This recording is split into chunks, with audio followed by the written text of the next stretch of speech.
Assalamualaikum warahmatullahi wabarakatuh. Perkenalkan, nama saya Ahmad Muzakir Rauf, NPM 1903031002 dari jurusan Akuntansi Syariah, Fakultas Ekonomi dan Bisnis Islam, Institut Agama Islam Negeri Metro. Di sini saya ingin mengundang teman saya untuk berbincang-bincang. Saya akan membahas tentang pentingnya investasi dan apa sih investasi syariah itu.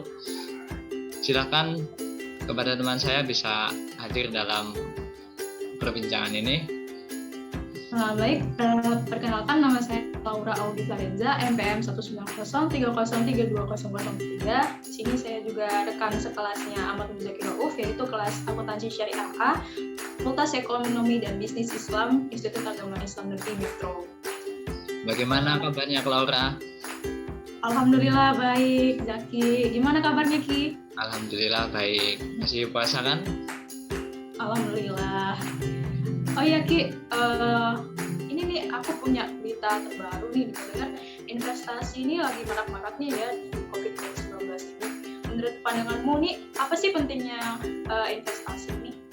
Bener banget, sebenarnya akhir-akhir ini tuh investasi banyak sekali sih, termasuk juga akhir-akhir ini banyak sekali investasi bodong yang nggak jelas gitu. Jadi itu mungkin kita perlu ya mengenalkan kepada masyarakat itu bagaimana sih investasi yang bagus, yang terpercaya dan aman.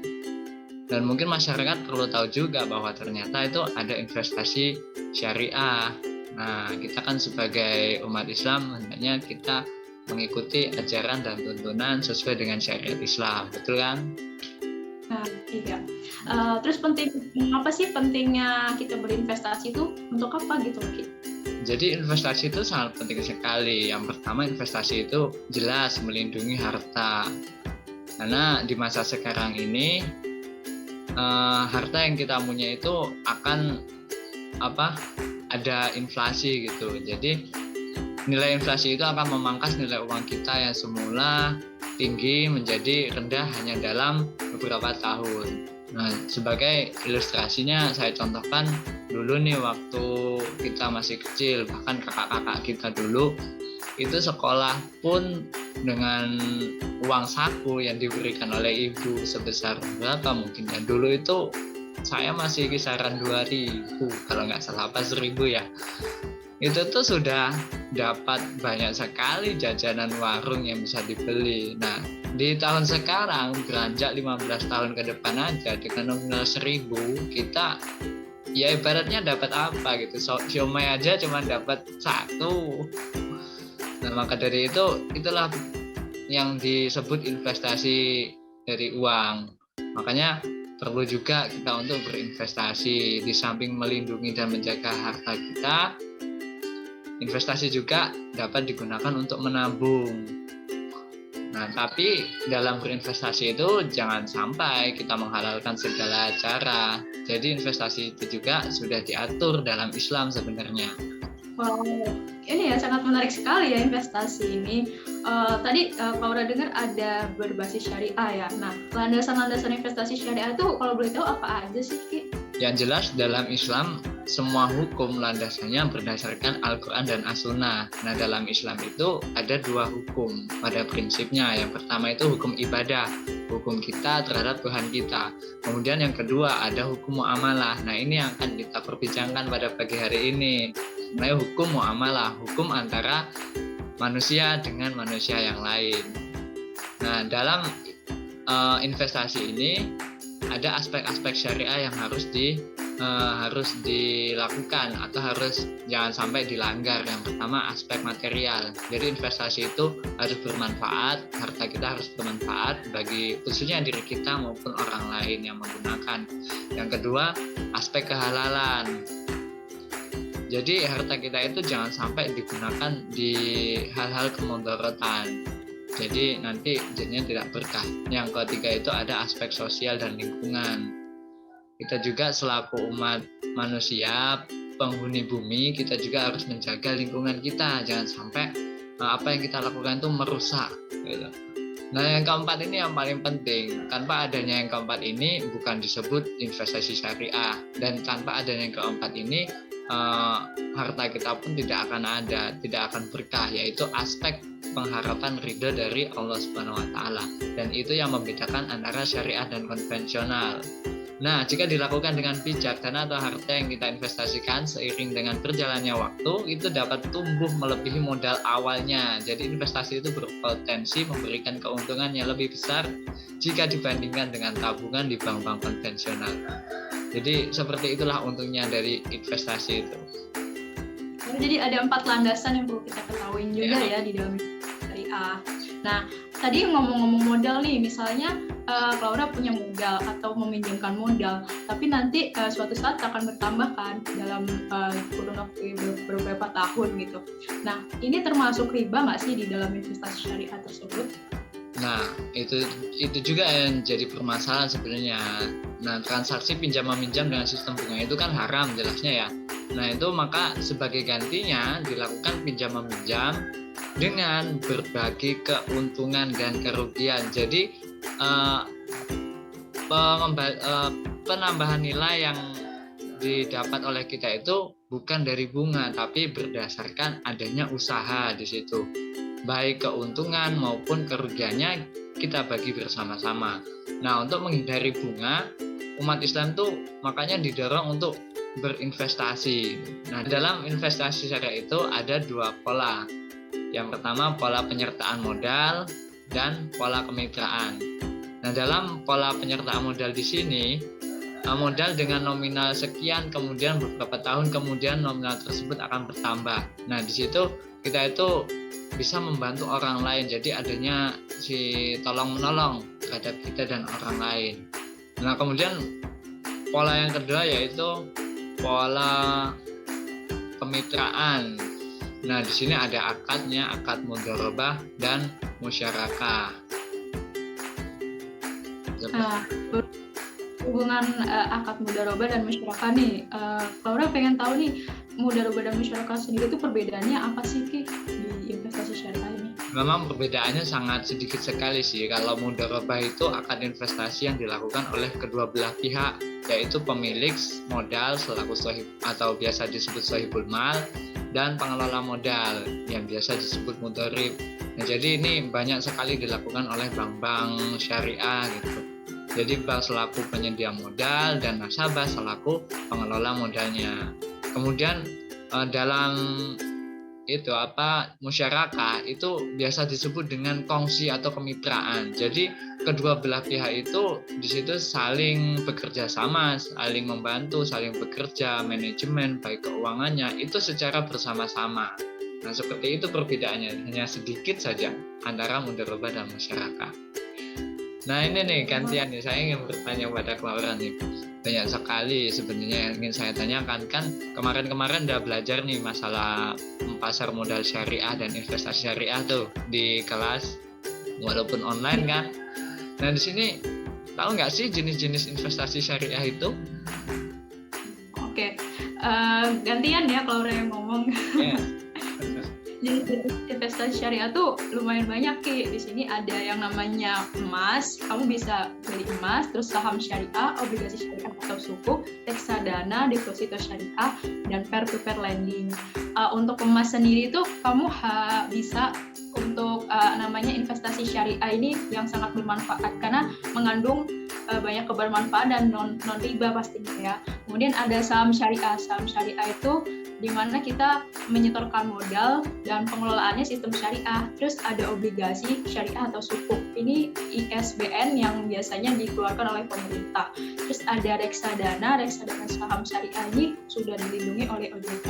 Terus ada deposito syariah nih. Deposito syariah itu bedanya sama deposit yang di konvensional ini adalah produk simpannya dalam jangka waktu tertentu dan menggunakan prinsip-prinsip syariah. Terus ada peer-to-peer lending.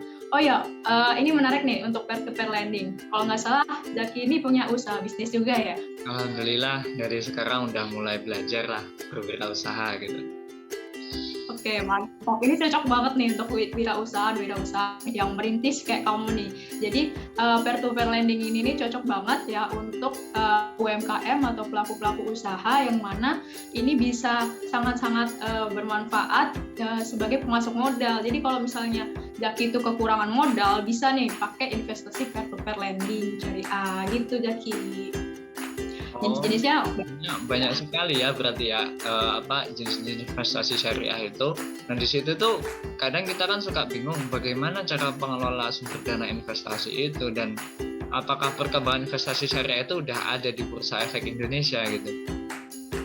Jadi setelah terjadi kesepakatan antara si penjual dan pembeli, di situ ada yang namanya ijab dan qabul. Misalnya Jaki nih melakukan ijab gitu ya. Ijab itu tuh Jaki itu yang membeli. Nah, di dalam transaksi ini juga ada gitu ya. Seperti muamalah juga kan ada ijab dan qabul. Nah, habis itu setelah itu melakukanlah kesepakatan yang dimana misalnya dalam jangka waktu tertentu Jaki menyetorkan modal atau sahamnya tuh minimal 1 juta. 1 jutanya itu dengan harga 5.000 per lot saham. Nah, harga tersebut Jaki kamu dapetin 1 bulan itu 200 lot. 200 lot itu kamu kaliin aja, misalnya dapat 1 tahun nih. 1 tahun kan 12 bulan. Nah, itu hasilnya ketemulah 12 juta tuh, Ki. Jadi kamu kalau misalnya nih hari ini kamu investasi itu 1 juta, nanti 1 tahun kemudian kamu udah dapat 12 juta gitu, tergantung jenis investasi kamu. Jadi banyak sekali ya investasi itu sangat menguntungkan kan. Gimana semua teman-teman nih, mau nggak ikut investasi bareng kita gitu? Ya coba Mbak Laura bisa memberikan tipsnya bagaimana investasi yang aman dan bisa menguntungkan itu. Oh ya, selain itu juga kan ini terdaftar di Bursa Efek Indonesia ya, Bursa Efek Indonesia. Nah, jenis-jenisnya juga tuh ada nih investasi syariah di BEI. Itu kalian bisa cek aja di sistem aplikasi SOTS atau Syariah Online Trading Saham gitu ya. Nah, itu tuh sudah diawasi OJK juga dan disertifikasi oleh DSN MUI. Jadi kalian nggak usah perlu khawatir lagi. Platformnya atau jenis aplikasinya itu ada Bibit, kemudian ada MNC Sekuritas, dan Mandiri Sekuritas, dan masih banyak lainnya. Nah, kalian bisa pilih platform-platformnya itu untuk ngecek trending saham kalian.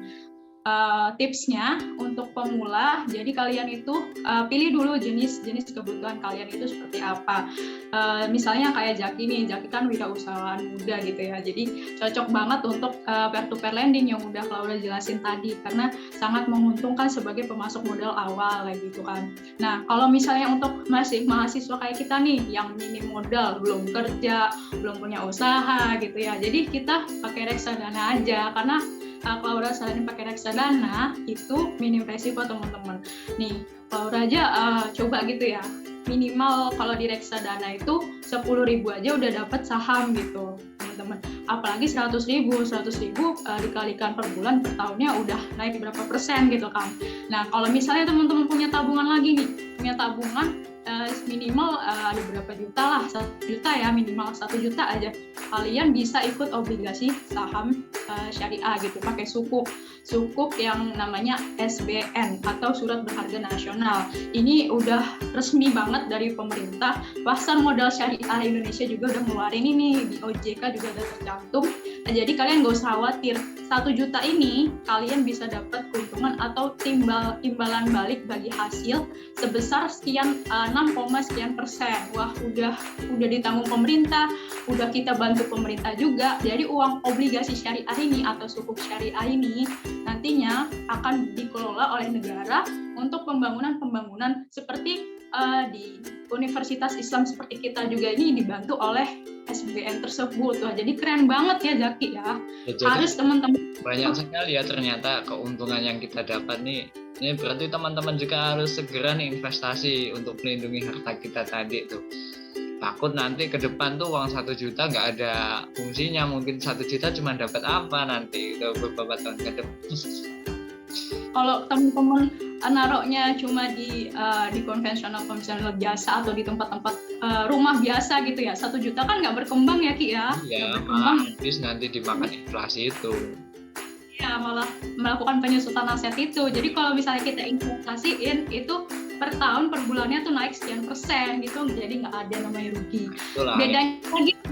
Bedanya lagi nih kalau investasi syariah sama konvensional itu, kalau di syariah itu tuh jelas bagi hasilnya tuh ada. Jadi misalnya ada resiko ya, ada resiko itu kalian nggak usah takut-takut lagi karena kita saling kerjasama. Jadi misalnya aku nih punya saham, Jaki yang beli saham gitu kan.